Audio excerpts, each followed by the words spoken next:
Hello everyone, my name is Musthafa Mohammed Sheik and my project member name is Muhammad Jawad. We both worked on this project that is simulating COVID-19 spread in the university. With the help of this simulation, we will be analyzing how COVID-19 would spread in the university in different scenarios. And I will be discussing about all the main features that whatever we have implemented. So as you can see here, we have a couple of filters on the left pane, and at the right side you will see the continuous page that I'm using, and the below and the beneath we use the line graphs to demonstrate the counts, infected, recovered, agents, and people dead. So first I will go with all the filters, like what exactly these filters work to simulate our project. So in the first, we have students at university, which basically, like, here I'm taking 1,000 students, but we have more than that. But to be precise, like, I will be considering the 1,000 students here. And the next filter is infected. So this filter actually here plays a very vital role to infect to infect the disease among the students, those who are not infected. So this is the initial value that I'm setting for 10. And the next filter is quarantining. So quarantining is, in this simulation, we are just keeping the quarantine students at the constant place where students cannot move. So in this continuous space, we are showcasing such filter as like the students are staying at the same place. And the fourth filter is vaccinated people. So vaccinated people are the one which is in purple color, like the little square you can see. So that all are like the that all are vaccinated people. And the last filter is all about like the spread radius, like the what is the range that the infection spread very fastly. So these are the initial values that I'm going to show you as soon as as soon as we launch this. So this is the initial values.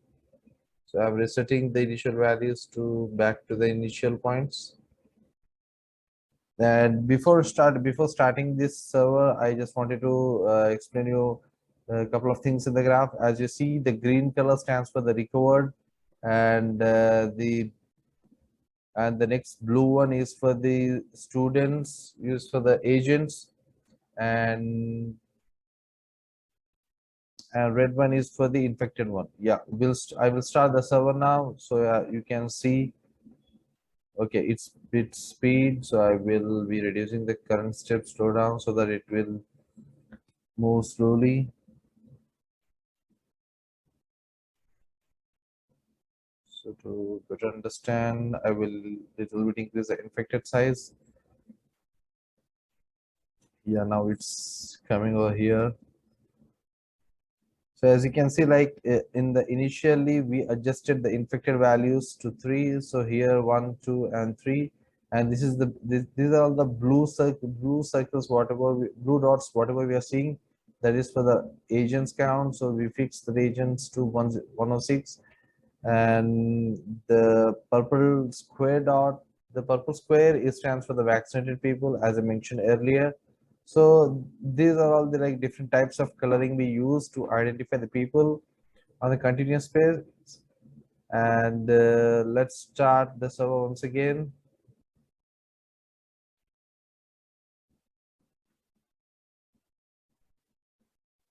So as you can see here, like the infected is 3 at this moment. And now the graph is little changing. Okay, so now here in this scenario, this particular default values, so no user is dead and all are like the recovered state. So we are good at this point for these values.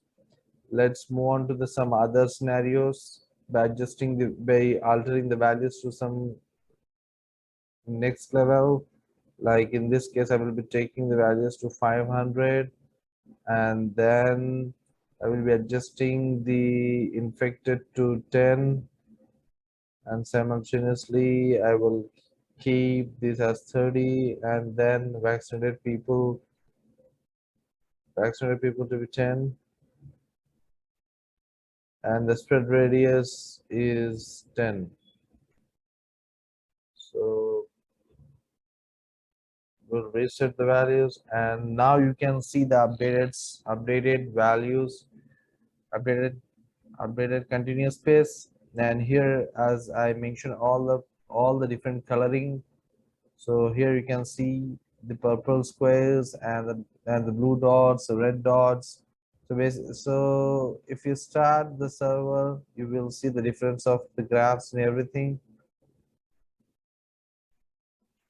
So here you can see at the initial, like we have 20 infected, the infected count is gradually increasing, and the death rate is also like started to 2, because as you see in the graph, as you see in the continuous space, the infected range is increasing because of its radius, and the more people around surrounds them.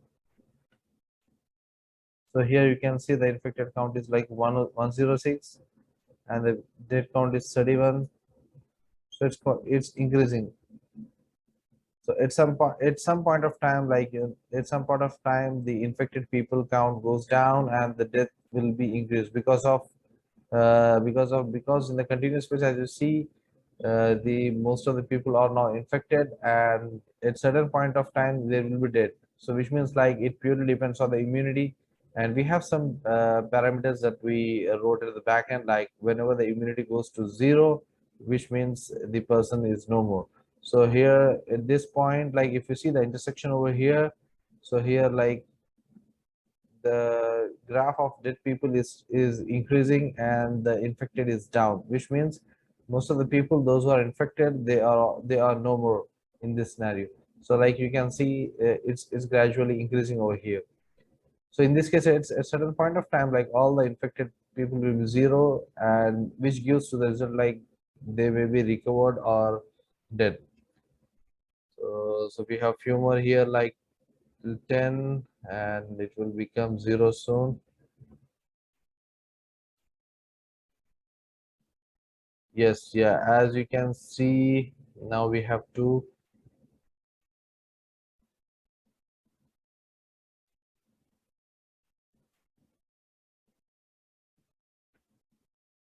Yeah, at this point you can see now the infected is 0.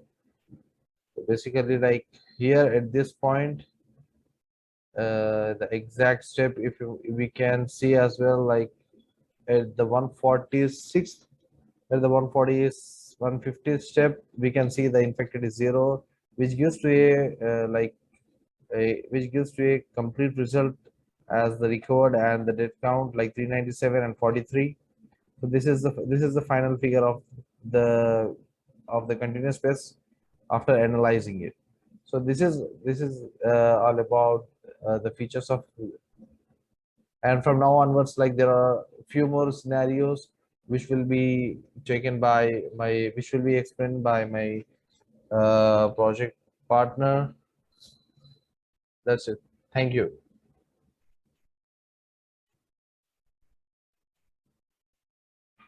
These are the few scenarios that I elucidated, and remaining features will be explained by Jawad.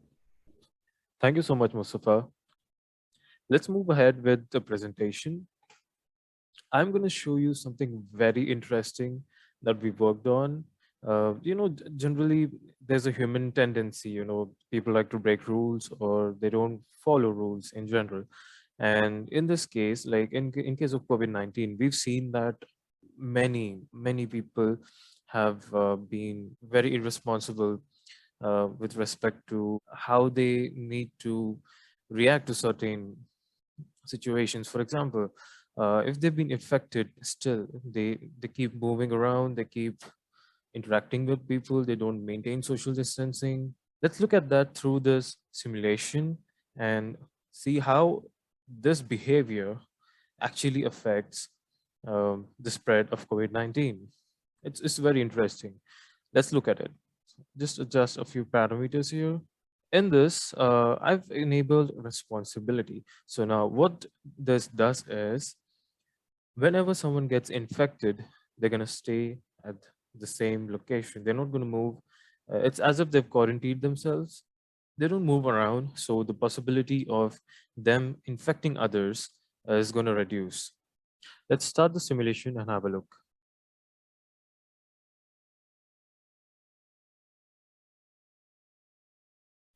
As you can see, as soon as they come into contact with people who are actually infected, just assume these, forming groups. You can assume them quarantining themselves, or these being like facilities where people actually are quarantined. If you notice very carefully, few of the agents actually disappear. That's because they are recovering or they're normally dead. So the simulation that we're looking at right now, we've assumed that it is in the initial stages of the COVID-19 outbreak. So the recovery rates are quite low. The amount of people that have died is quite high. But that's not the point here. If we look at the numbers, out of the 1,000 agents, 626 have died, 28. That number is increasing. Let's stop at the simulation as of now. So as you can see, after some point, like because of immunity is very low, people start dying.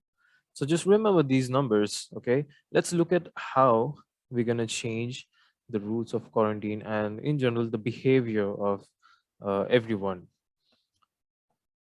So now disabling this and enabling responsibility randomness.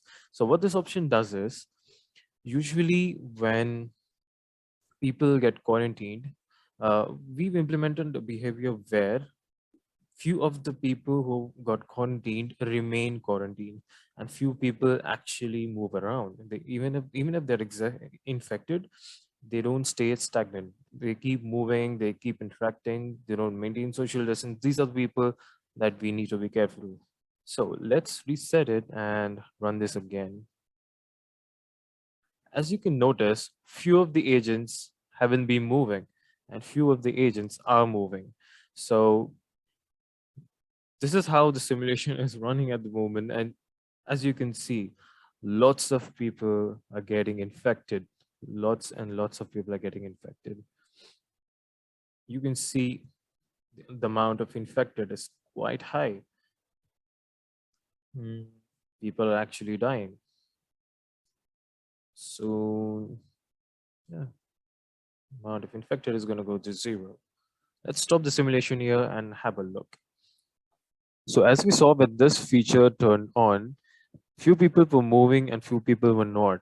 And this kind of behavior is what we see nowadays. And the rate of infection was quite high and number of people who died was actually more.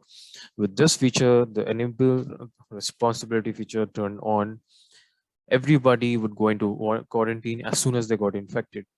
And with this feature on, responsibility randomness, uh, lots of people were actually moving even when they were infected.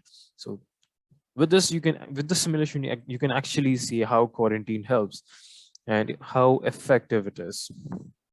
Now let's look at how we use batch run to extract data from the simulations. Normally, when we visualize the simulations, it takes time to get the output, but with batch run, you can actually extract the data using a certain implementation in the code. As you saw with these parameters, we're actually going to implement this into the code. And when we run this, so when you do the batch run, you can actually see we have an Excel sheet here.